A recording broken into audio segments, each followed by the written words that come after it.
এই মুহূর্তে আমাদের পরিবর্তন কিন্তু আসন্ন এবং পরিবর্তনে আমাদের সকলকেই নেমে যেতে হবে। প্রত্যেকটা শিক্ষিত সমাজে বেকার যুবক যুবতীদেরকে ডাকতে হবে, কারণ পরিবর্তন করা ছাড়া এই মুহূর্তে কোনো উপায় নাই। যে উন্নয়ন রাস্তাতে দাঁড়িয়ে আছে, উন্নয়ন রাস্তাতে কিন্তু দাঁড়িয়ে নাই, রাস্তাতে কিন্তু মানুষ দাঁড়িয়ে আছে, শিক্ষিত বেকার যুবক যুবতীরা আমাদের মতন।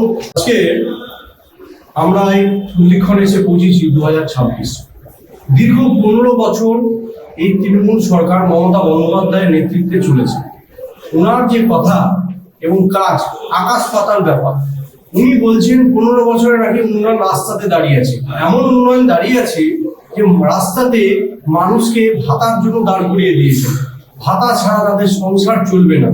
উল্টো দিকে বেকার যুবক যুবতী যারা শিক্ষিত, উচ্চশিক্ষিত এবং যারা পিএইচডি করেছে বা টেকনো নিয়ে পড়েছে, আইটি নিয়ে পড়েছে, তাদেরকে বাইরে গিয়ে তাদেরকে চাকরির ব্যবস্থা করতে হচ্ছে, সুবন্দোবস্তের জন্য তাদেরকে বাইরে যেতে হচ্ছে, বাবা মা প্রত্যেককে ছেড়ে চলে যেতে হচ্ছে।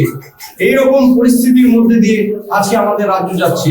কারণ মানুষ হিসাবেও বলবো এবং সকল বাংলা ভাষীর কথা ভেবে বলছি, এই মুহূর্তে আমাদের পরিবর্তন কিন্তু আসন্ন এবং পরিবর্তনে আমাদের সকলকেই নেমে যেতে হবে। প্রত্যেকটা শিক্ষিত সমাজে বেকার যুবক যুবতীদেরকে ডাকতে হবে, কারণ পরিবর্তন করা ছাড়া এই মুহূর্তে কোনো উপায় নাই।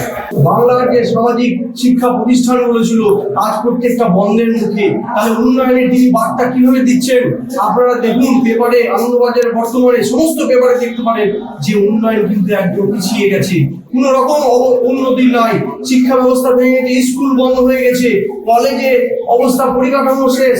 তাহলে কিভাবে তিনি বলেন যে উন্নয়ন রাস্তাতে দাঁড়িয়ে আছে? উন্নয়ন রাস্তাতে কিন্তু দাঁড়িয়ে নাই, রাস্তাতে কিন্তু মানুষ দাঁড়িয়ে আছে, শিক্ষিত বেকার যুবক যুবতীরা আমাদের মতন রাস্তাতে দাঁড়িয়ে আছে, চাকরির নাই, সেখানে তারা ভাতা নিয়ে ভাবছে 1000 টাকা 1500 টাকা নিয়ে সংসার করবে। তা কি হয়?